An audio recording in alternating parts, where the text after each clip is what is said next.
When it's going toe-to-toe with the Gwen, the Jarvan engages, but the Elise should be able to generate some advantages and also works as the same type of pick. It doesn't have a solar flare, but the cocoon can certainly work in a similar fashion. And they were setting a trap. This does not work out. As a Dragon take here, a little bit aggressive, but they have enough control with this Elise. Yeah, midwave looks to be in control by Roma, and that is going to be that first Hex Tech Dragon taken here by Gideon. Next Drake going to be an Infernal.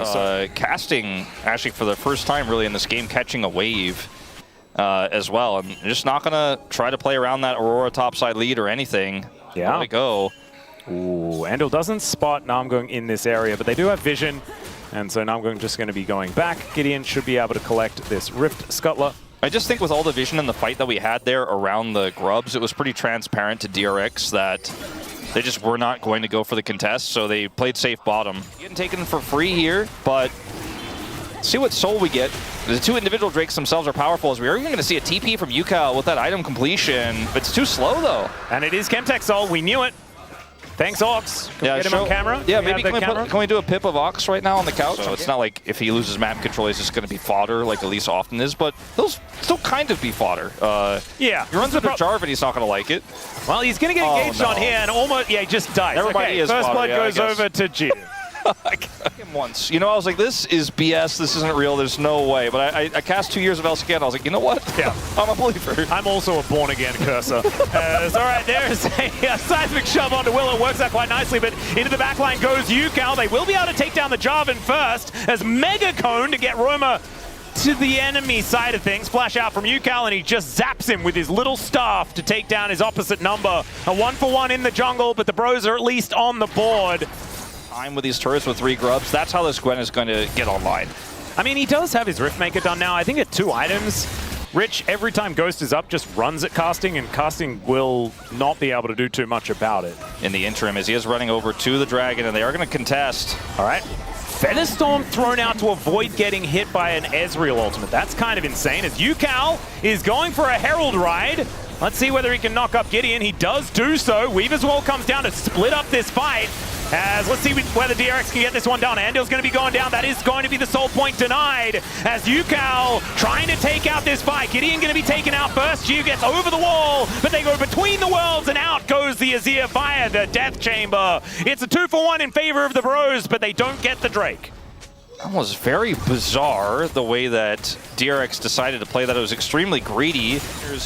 Aren't online yet, and they still need to continue to apply pressure on Dragon, which is why that 1 Dragon secure might have been worth in the end, even though they gave over kills, because now they have some extra time. Oh, Gideon doesn't find the Vault Breaker, but there's the Weaver's Wall.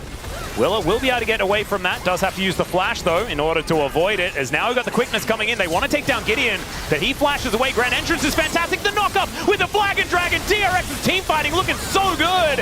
Yukal eats all of the rocks, though, and now Casting makes his way forward, trying to do his best Keen impression, but he gets knocked up by the Grand Entrance. DRX are limping in this fight as the Featherstorm tries to keep Gio alive, and there is the Feather recall. Teddy tries to go ballistic, and he does so. Picks up the double True Shot barrage. Doesn't take down Rich as he manages to be immune, and Teddy just mystic shots the Jarvan instead of dying in the fight. And DRX, I mean, any of these Qs they connect, Teddy could get a pentakill. He decides not to push his luck, but he may have just saved the game for the bros. This is the honey fruit. This is actually Valdez's worst, the thing that he hates the most about this fight. Then he has the Mega Cone to get back in. And I think the way he plays is incredible, but I have a bone to pick with this Jarvan re-engage here. Don't go back into the queue. Yeah. He's aiming for the Azir as well. You know? Maybe just expected him not to have... I know, that's not going to be anything. I mean, he's the Fountain Laser. He is the Fountain Laser. And that is also going to be the bros securing the Drake off the back end of that play. Is going to be high, even if his team is massively far behind. Now his team is ahead. Oh, Grand Entrance coming on forward. There's the repel as Gideon gets charmed up. The quickness is so good here as Gideon's taken down. Roman's dead as well. The feather pullback is decent, but Will is going to get taken down. Namgung still alive and is able to take down Gio, and DRX overextend. The amount of damage there, especially from Teddy, just disgusting. Yeah, I mean, Rich finally is able to get some alone time with the turret. He's also You know, he's pretty big. I don't know if there was any way they were going to win that fight. I'm also not sure whether Gwen is going to be immune as... Oh, never mind. Perhaps Gwen is immune. Rich realizing that he just wants to try and go for the fight. Let's see what he can actually get done here as casting is his target. Oh my god! It is so close, but Roma finds the shove. Almost 1v3. That's nutty here for Rich on this Gwen. And with 3 invested into the bottom lane, Gio has a lot of DPS and they've got an Azir. Still, Gideon is going to be here to try and make this a 50-50, but they are just taking away the vision. Practical here, Joker in the coach Oh god, there is Andal. He stops the interruption, stops the denial, and there's the cease and desist. Speaking of stopping, that is Andal stopped as well. 3 Barons left on the map though as DRX, they make the cross map work. At this stage, you know, DRX end up losing Rich, but as mid turret is going to go down here very soon. And also the Gwen, even though she doesn't win quickly enough to really have side lane pressure, if they want to pinch her, they have to bring 3 people. And as we saw in that last fight, it's not necessarily enough, but that opens up other win cons, other cross maps.